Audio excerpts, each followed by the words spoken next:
Hello and welcome. It is the end of December 2014 and we have the annual holiday layout update to show you. This month we have several things to talk about. A superb engine from Atlas. You can probably hear its phenomenal sounds idling to the right of me. We also have a freight car to talk about, some new buildings from Walthers, and some scenery work to talk about in the form of a few gradients and a bit of base scenery getting put down.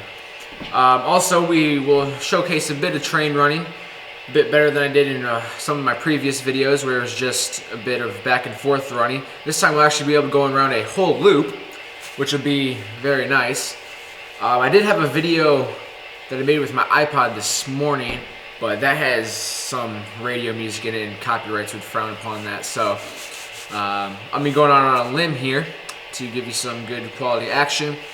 It'll mostly be running with my new engine as the genset's been kind of finicky with this track. Some of the weird thing that I found out is that the Atlas engine that I'm getting, that I'll show you in a minute, runs a lot better than the genset for some reason. I don't know if it's because of the Atlas engine having better pickups or the fact that it has 2 extra wheels, but I don't know, it's kind of weird.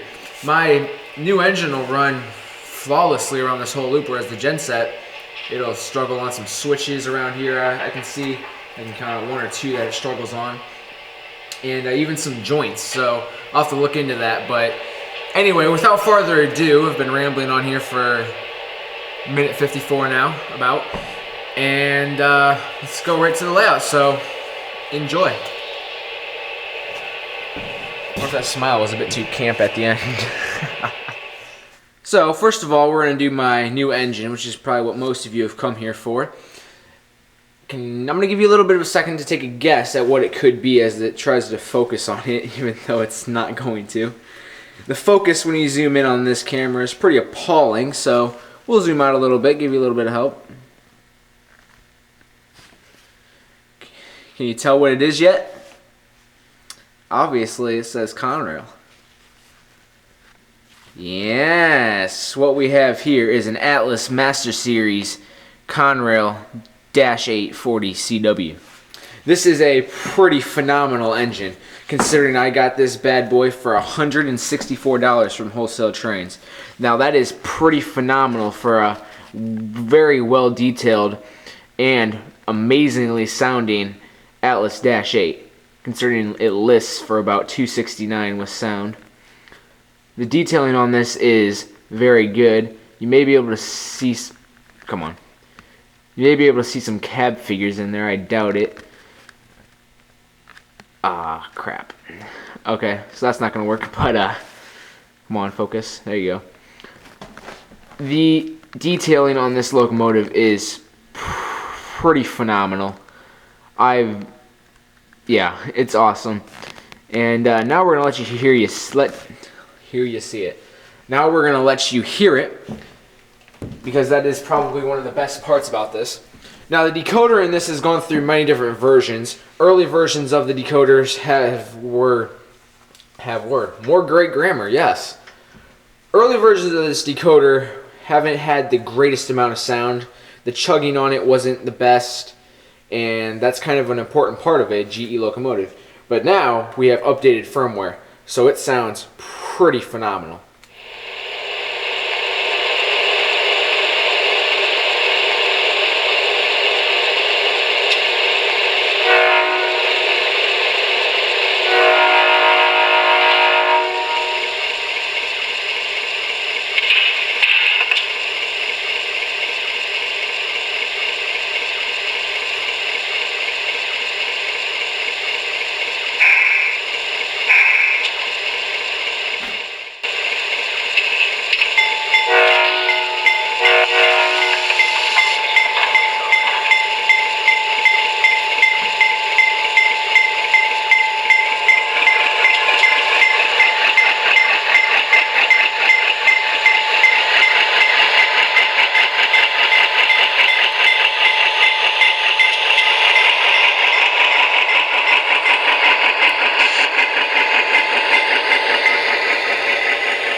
What you're listening to now is sort of the low idle state of this Dash 8. Now, I've stood next to a real Dash 9 in this, which uses pretty much the same engine. And I can say that the real Dash 9 does actually do this, and I would assume the actual Dash 8 does as well. It's really cool because the rev up like that, it's pretty neat to see in real life. And the chug in this is just right, and it captures that pretty perfectly. So I hope now you see why I think this encoder is pretty freaking amazing. And let's move on to the next thing. So I was able to acquire one new car this year, and I have to say it's a pretty good one, and I am planning to go on to get more. It's an Athearn RTR SDEX 5-bay rapid flow coal hopper with removable coal load, tongue twister. The detailing on it is pretty fine. Since it's all black and the light is kind of high, I don't think my camera's going to pick up too much on it. I mean, it is like a $150 Canon. Nope, that's not going to work. But honestly, the detailing, you can see the ribs are, oh, there we go. The ribs on it are very nicely done. The detailing to the trucks is just your standard Athearn RTR truck, nothing too impressive there. And there's the coal load that it comes with is also really finely oh, that's beautiful. Is also really finely detailed. And that does come out as with most coal loads that stuff comes with. And if we rise up here and zoom out, I'll show you it coming out. Pretty easy to remove. If I can find my X-Acto knife here. This will work. It's pretty easy to remove. There's a little bit of a gap on both sides of it, but I'm not too worried about it. And then there you go. And it just pops right out like so. The interior is nicely detailed. Whoa. The interior is really nicely detailed. I don't exactly know what the interior of one actually looks like, but if this is actually prototypically correct, even though you cannot see it, hold up. Even though you can't see it, oh, there you go. If this actually looks really nice.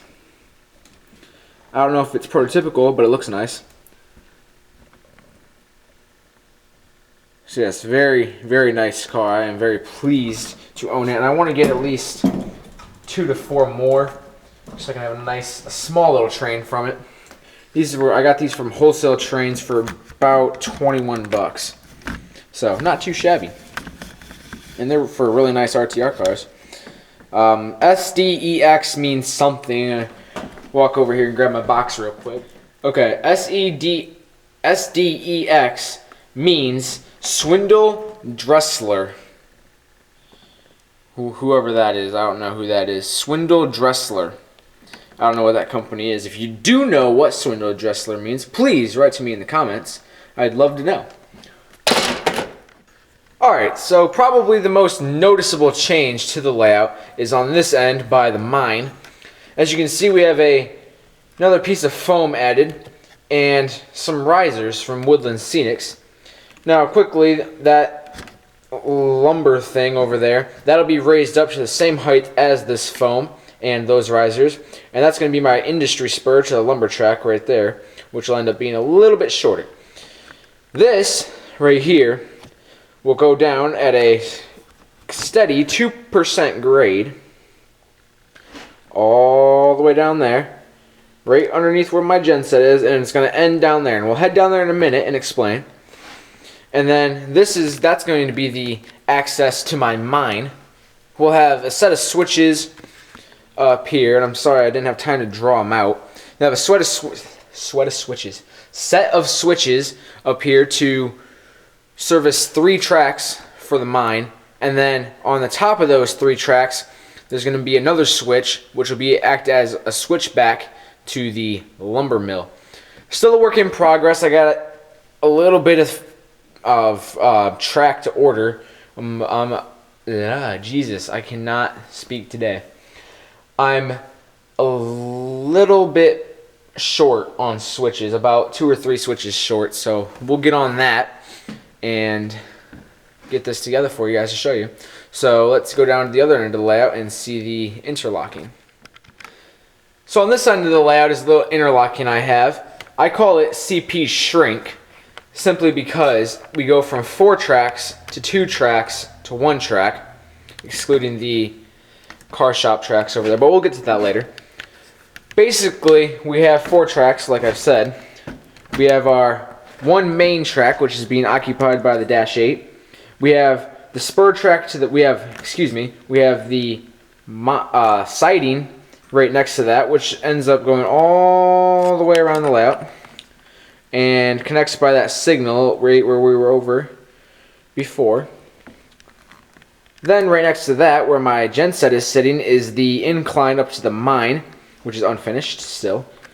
We use 2% Scenic Express Woodland Scenics incline risers. Very nice stuff. It took about 4.5 feet to get up to 2 inches, which isn't too bad at all.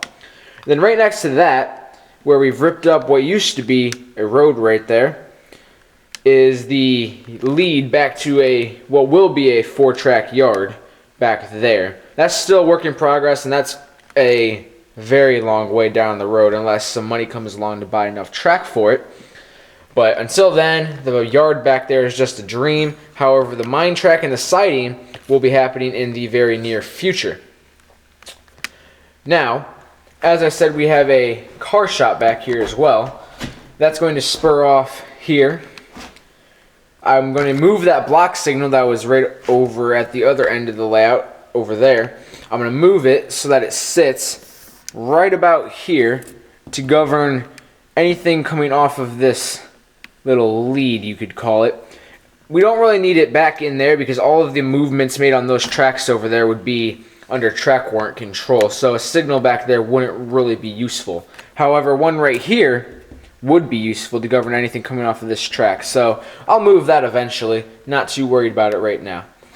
Now, we'll move on to the car shop right now. Now, this is the car shop. It's built by Walthers. It's a bit of an older model, but I do think it does look pretty good. The car shop is going to serve as kind of dual purpose to save money. It's going to be a car shop and a loco servicing facility. The only thing it's really missing is an inspection pit, but honestly, at this point, don't really care. The only thing I'm really having trouble with is trying to get the rails to stick into those grooves. I have no idea how to do it, and it's really kind of befuddling me as to how I would. I have a lot of this access rail. It's about 9 inches long or so, and I just can't really figure out if it's just supposed to sit in there like this, or if there's supposed to be some way to secure it down or not. I don't know, because then it keeps on going all sideways and weird on me like that. So if you do know, I honestly, anything, let me know. If I'm supposed to glue it down or something, I have no idea. So let me know down in the comments. I would love to know about that. I've done a little bit of customizing on it. Underneath the gantries, if you can see that in there. No, you can't. Okay, hold on. On the inside, it's quite nice. Very empty right now besides a portaloo, or porta-pot, however you want to call it. There's these gantries on the inside, which I can't really take the roof off right now to show you, but I can do that. Those beams, we've added little supports that come down from them. These things that you're seeing right in the middle of your screen. Those we've added just as a little bit extra detail to take up some space on the floor. I can't see a lot of detail being added in here, but definitely a little bit. As soon as we get rails in there and a few cars going in, saw a little bit more detail besides my very famous porta pot. Always gets people's attention when you have a porta pot. Anyway, this is a really nice model. I would definitely recommend it if you are considering about buying one or you need a car shop or something. We're going to have all 3 tracks being used. We're going to have one for locomotives being repaired, one for cars being repaired, and then this one will be for storage.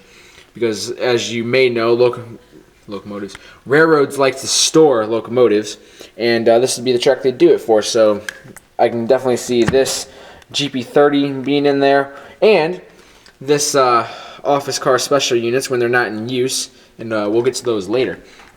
So that's what I'm thinking about, and it'll all come down into one track and connect back to the spur there. Also on this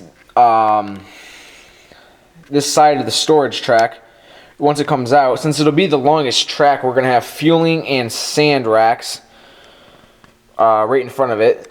We'll do this because we won't have to get those engines out very often. So if we have engines sitting in front of it, it's not really going to matter. So that's going to be multi-purpose. So lots of space saving, lots of money saving for both the railroad and for my wallet. So very pleased with that. And oh, we have one more building to talk about right over there. So we'll check that out now. Alright, so the last structure we have to talk about is this grain elevator. It's unfinished, obviously. And so far it hasn't been a joyous experience. It's built by Walthers, and it's supposed to look something like this. Hold up. It's supposed to look something like this.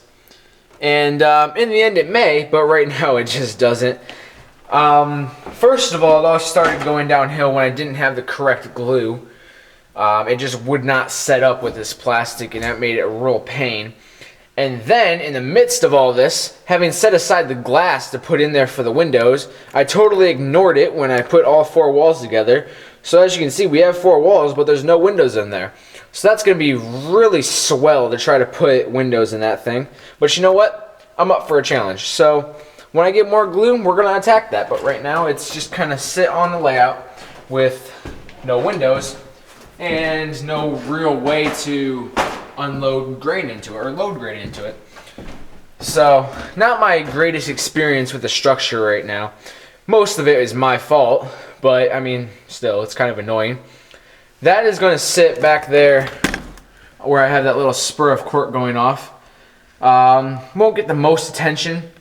I mean, as I'd have to crawl back into that hole to switch, which isn't a big deal, but it'll look real nice back there as a nice little view block from just straight track back there. So I think that would be an ideal position for it. So yeah, that's the rest of the buildings we have to talk about. Now we can talk about projects. As you see, I do have a lot of supplies. The layout is just honestly a general mess right now. I should have probably cleaned it up for this video, but oh well, never got finished. There's a lot of stuff laying on the layout. So we'll go ahead and talk about some projects right now, and we'll get back to you.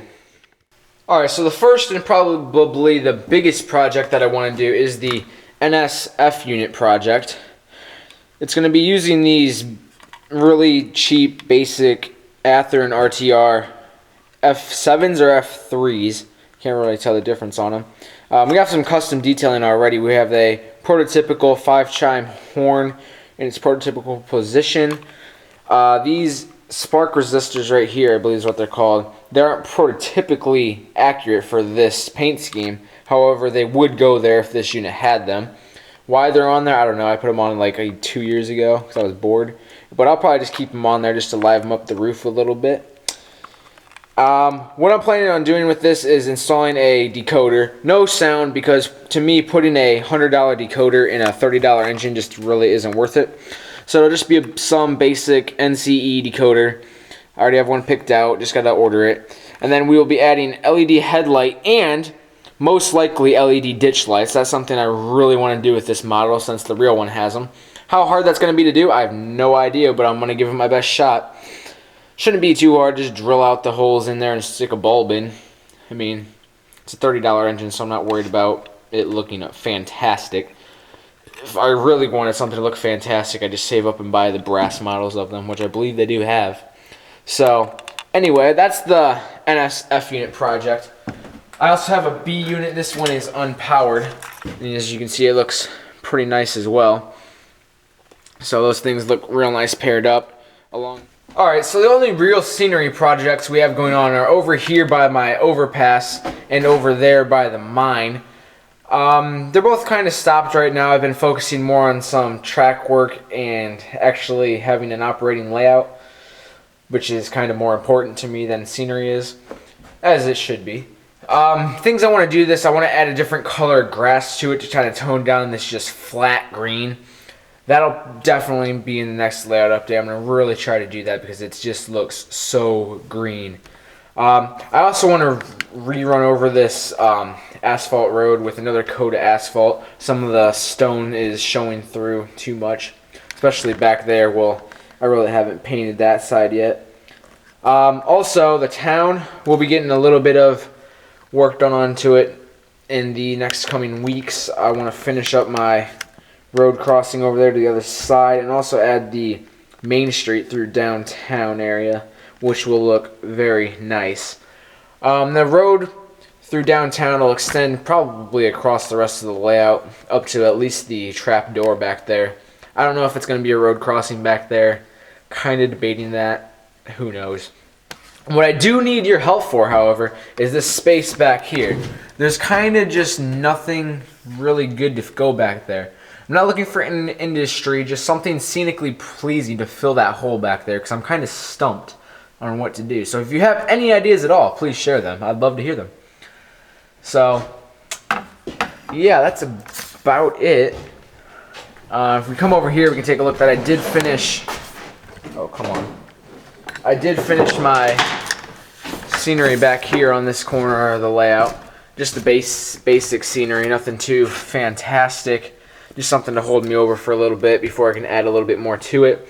Up here where it's all white, I have some Woodland Scenics foam turf I want to put on that. It is the Earth Fine Turf. That rhymes. Earth Fine Turf. That'll all be spread up there for my mine. And eventually we'll have a little road that'll come down here and cross the tracks here. Same thing for the logging company. That crossing is already installed back there. You can see the re-railer back there. So, next step over here is ballasting. When I'll get to that, I don't know. Whenever I'm in the mood for it. So, that about wraps it up, I believe, of the holiday layout update. I hope you enjoyed. I think we have a few, I don't want to necessarily call them bloopers, but just videos to insert in the end of trains running. Maybe some bloopers in the end. I don't know. Whatever I feel like putting in. So, anyways, guys, thanks for watching, and we'll see you next time right here on my channel. Take care.